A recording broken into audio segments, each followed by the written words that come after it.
विद्यार्थी मित्रों, धोरण 9 विषय हिंदी प्रकरण 10 भारत गौरव पद्य विभाग। इस काव्य के जो कवि हैं वो है मैथिली शरण गुप्त। इनका जन्म झांसी जिले के चिरगांव में हुआ था। बाल्यावस्था से ही उनको कविताओं में ज्यादा रुचि थी। इनकी जो प्रारंभिक रचनाएं हैं हिंदी की पत्रिका सरस्वती में प्रकाशित हुई। महावीर प्रसाद द्विवेदी के प्रोत्साहन ने उनके कवि व्यक्तित्व का परिष्कार कर दिया।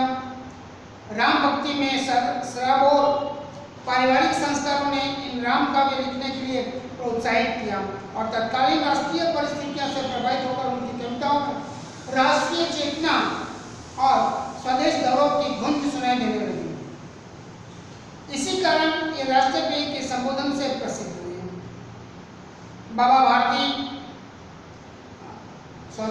भारत भारती, साकेत, पंचवटी, यशोधरा, विश्वप्रिया आदि उनकी प्रमुख रचनाएं हैं। उनके साहित्य एवं शिक्षा के क्षेत्र में उनके अनुपम योगदान के कारण इन्हें 1954 में पद्म भूषण की उपाधि से अलंकृत किया गया तथा राज्यसभा के सदस्य भी मनोनीत किया गया। प्रस्तुत जो काव्य है भारत भारती से लिया गया है उसमें 3 खंड में देश का अतीत, वर्तमान और भविष्य इन सबका चित्रण चित्रित किया गया है। गुप्त जी ने भारत के अतीत का गौरवशाली चित्र प्रस्तुत किया है और उनकी विशेषताओं के आधार पर उसे विश्व के शीर्षों पर प्रतिष्ठापित किया है। इस काव्य में कवि ने भारतीय सभ्यता और संस्कृति का गौरवगान किया है। इसके साथ साथ हमारे देश के जो आर्य हैं, आर्यों के महान जीवन आदर्शों का भी चित्रण उन्होंने किया है। दोस्तों, भारत प्राचीन देशों में से एक देश है। अर्थात संसार के जो प्राचीनतम देश हैं इनसे सबसे प्राचीन देश हैं वो भारत देश है। यहाँ के जो आर्य थे वो प्राचीन निवासी माने जाते हैं और वे वीर ही नहीं पूरी तरह सभ्य और शिक्षित थे। विद्या और कला कौशल्य में सबसे प्रवीण थे। उन्होंने संसार को ज्ञान और विज्ञान का प्रकाश दिया। प्रस्तुत कविता में स्वर्गस्थ राष्ट्रकवि श्री मैथिली शरण गुप्त ने भारत के अतीत का यहाँ पर शानदार परिचय दिया है। भूलोक का गौरव, प्रकृति का पुण्य लीला स्थल कहाँ। भूलोक, भूलोक माने पृथ्वी, संसार। तो भूलोक का गौरव, गौरव माने सम्मान या तो प्रतिष्ठा भी कर सकते हैं हम।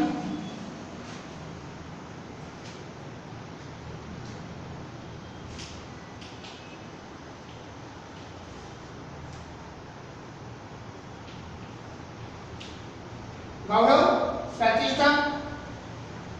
भूलोक का गौरव, प्रकृति का पुण्य लीला स्थल कहाँ। प्रकृति का पुण्य लीला स्थल, लीला स्थल मतलब जो महान पुरुष इस देश में पैदा हुए उनकी जो क्रीड़ा भूमि है, कर्म भूमि है, यही भारत भूमि है। कैला मनोहर गिरी हिमालय, गिरी अर्थात यहाँ देखेंगे गिरी मतलब पर्वत, तो पहले माने पर्वत। पहला मनोहर, मनोहर मन को हरने वाला। मुहावरा शब्द समूह के लिए एक शब्द है, मन को हरने वाला मुहावरा है। इसका उत्तर होता है मनोहर, अर्थात मन को हरने वाला मनोहर। फैला मनोहर गिरी हिमालय, गिरी हिमालय फैला हुआ है, मन को हरने वाला अर्थात मनोहर। जो हिमालय पर्वत हैं वो हमारे मन को हरने वाला है, मन को प्रफुल्लित करने वाला है, हमारे मन को अपनी तरफ खींचने वाला। इतना सुंदर हिमालय पर्वत इस देश की शान है, इस देश का गौरव है। फैला मनोहर गिरी हिमालय और गंगा जल जहां। उसी हिमालय पर्वत से निकलने वाली गंगा नदी, जिसे हम पुण्य तोया कहते हैं, पुण्य तोया, पुण्य प्राप्त, पुण्य देने वाली, हमारे पापों का नाश करने वाली ऐसी पवित्र गंगा नदी ये हिमालय से निकलती है। और ऐसी हिमालय और हिमालय से निकलने वाली पवित्र नदी जो है, इन नदियों के बारे में ऐसे हमारा देश है। कहाँ कहते हैं दुनिया, फैला मनोहर गिरी हिमालय और गंगा जल जहां। जहाँ हिमालय जैसी नदियां हैं और हिमालय से निकलने वाली गंगा नदी है, हिमालय जैसा सुंदर पर्वत है, संपूर्ण देशों से अधिक इस देश का उत्कर्ष। हमारा देश ऐसा है जहां से हिमालय जैसे बड़ा पर्वत है, गंगा जैसी पवित्र नदियां बहती हैं, ऐसा मनोहर देश संपूर्ण देशों से अधिक किस देश का उत्कर्ष है। दुनिया के जो सभी देश हैं उन सभी देशों में सबसे आगे है हमारा देश। कहते हैं दुनिया पर संपूर्ण देशों से अधिक किस देश का उत्कर्ष। हमारे देश का इतना, हमारा देश इतना आगे बढ़, हमारे देश ने इतनी उन्नति कर ली है। पुराने जमाने में इस भारत देश को सोने की चिड़िया कहा जाता है। इतना धन वैभव सुख समृद्धि, और यहाँ के जो ऋषि मुनि थे, जो तपस्वी थे, जिन्होंने भारत के लोगों को संस्कार देकर एक नए भारत का उन्होंने निर्माण किया था, जो दुनिया में सबसे श्रेष्ठ था। क्यों? हमारा देश सबसे श्रेष्ठ है और वृद्ध भी है। वृद्ध क्यों कहा है? क्योंकि हमारा देश दुनिया के सबसे पुराना एक देश है। सभी देशों से सबसे पुरानी जो संस्कृति है वो हमारे भारत देश की है। संपूर्ण देशों से अधिक किस देश का उत्कर्ष है। सभी देशों में सबसे आगे उन्नति के पथ पर चलने वाला जो देश है वो हमारा देश भारत है। उसका की जो ऋषि भूमि है वह कौन? भारत। ये भारत देश की जो भूमि है, इसकी ये जो धरती है, यहाँ ऋषि मुनि पैदा होते हैं। देवों ने भी इसी भारत भूमि को अपने अवतरण के लिए यही जगह, यही देश सही माना है। ऋषि मुनियों और दैवी अवतारों का जन्म है, ऐसी ये पवित्र हमारी भूमि है। कवि कहते हैं उसका की जो ऋषि भूमि है वह कौन? भारत है। ये भारत भूमि और कौन देश है जहाँ ऋषि मुनि पैदा हुए हैं? कहीं नहीं है ऐसा। हमारे देश के जो ऋषि मुनि हैं वो भी सबसे दुनिया में श्रेष्ठ थे, सबसे आगे थे। ऐसा ये हमारा भारत देश है।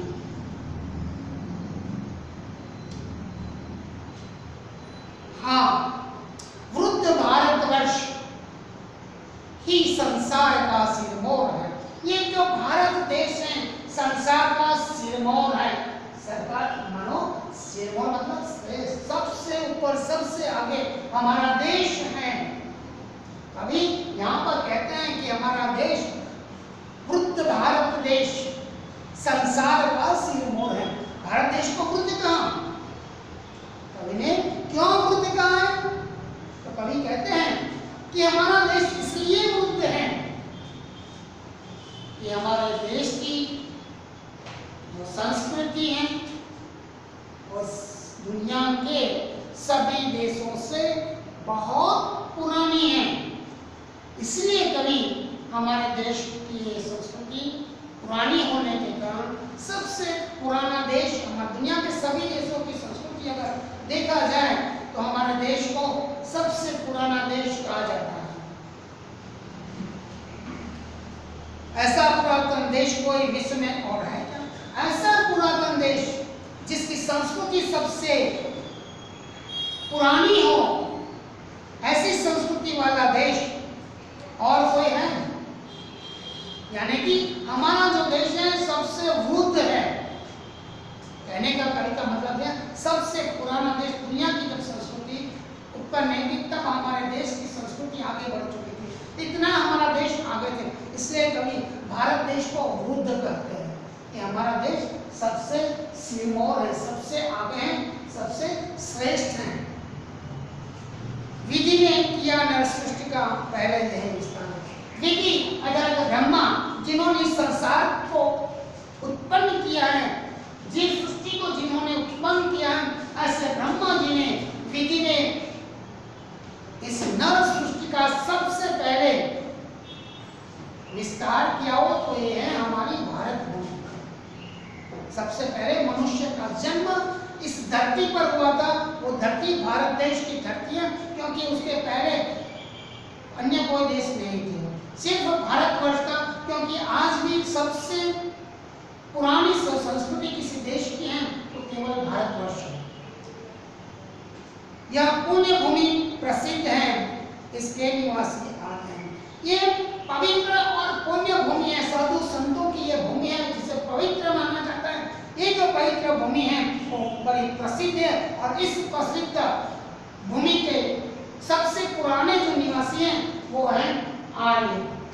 आर्यों को सबसे पुराने माने जाते हैं। विद्या कला कौशल सबके जो प्रथम विद्या कला कौशल इन सब में सबसे आगे थे। तो हमारे जो आचार्य थे, आचार्य माने शिक्षक, जो अच्छा आचरण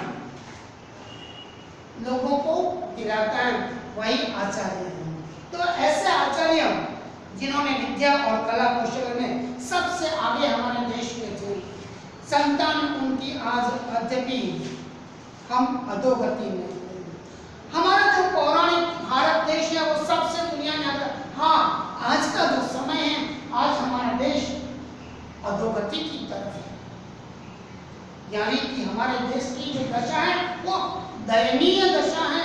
विश्व का सबसे श्रेष्ठ कहलाने वाला देश आज दयनीय दशा में है। उसकी अवनति हो रही है, उसकी अधोगति हो रही है। संतान उनकी आज यद्यपि अधोगति, उनकी जो संतान है, आर्यों की जो संतान है वो संतान अधोगति की तरफ जा रही है। उनकी स्थिति है वो दयनीय स्थिति है। प्राचीन उनकी उच्चता के आज भी, फिर भी उनकी महानता के निशान आज भी मौजूद हैं, अपनी जगह खड़े हैं। वे आर्य ही थे जो कभी अपने लिए न जीते। हमारे देश के जो आर्य हैं वो कभी अपने लिए नहीं जीते थे, वो स्वार्थ का जीवन नहीं जीते थे। वे स्वार्थरत हो मुंह की मदिरा कभी न पीते। वो केवल अपना लाभ नहीं देखते थे, वो अन्यों का लाभ भी देखते थे। केवल मुंह की मदिरा पीकर वो पड़े नहीं रहते थे। वे स्वार्थरत हो मुंह की मदिरा कभी न पीते थे। मुंह की मदिरा का पान हमारे आर्य कभी नहीं करते। जब भी कोई कार्य करते थे वो परोपकार के लिए करते। अपना सारा जीवन उन्होंने परोपकार के लिए ही दे दिया। संसार के उपकार ही जब जन्म लेते थे, संसार के हित के कारण जब भी उनका जन्म होता था तो वो जन्म संसार के हित के लिए होता है, संसार के कल्याण के लिए अपना जीवन न्यौछावर कर देते थे। संसार के उपकार ही जब जन्म लेते थे सभी निश्चित होकर किस तरह वे बैठ सकते थे।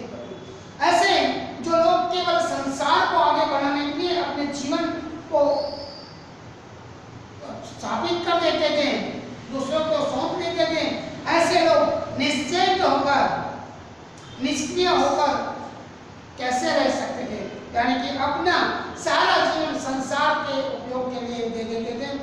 इस प्रकार यहाँ पर कवि मैथिली शरण गुप्त जी ने ये काव्य लिखा है जो भारत के गौरव को आगे बढ़ाता है। कुछ शब्द विरुद्धार्थी यहाँ पर लिखे हैं। पुरातन का होता है नूतन, प्रथम, अंतिम, उच्च, निम्न, विस्तार यानी कि संकुचन, वृद्ध, युवा, अधोगति, ऊर्ध्वगति। यहाँ पर एक काव्य पूर्ण कर लेते हैं। काव्य को मुखपाठ करना है, इसके कुछ अंतर हैं वो दिखा देता हूँ आपको, सुनाता हूँ। भूलोक का गौरव प्रकृति का पुण्य लीला स्थल कहाँ, फैला मनोहर गिरी हिमालय और गंगा जल जहाँ, संपूर्ण देशों से अधिक किस देश का उत्कर्ष है, उसका की जो ऋषि भूमि है वह कौन भारतवर्ष है। हाँ, वृद्ध भारतवर्ष ही संसार का सिरमौर है, ऐसा पुरातन देश कोई विश्व में क्या और है। भगवान की बहुभूतियों का यह प्रथम भंडार है, विधि ने किया नर सृष्टि का पहले यही विस्तार है। इस प्रकार से आपको काव्य को मुखपाठ करना है। स्वाध्याय के उत्तर आप लिख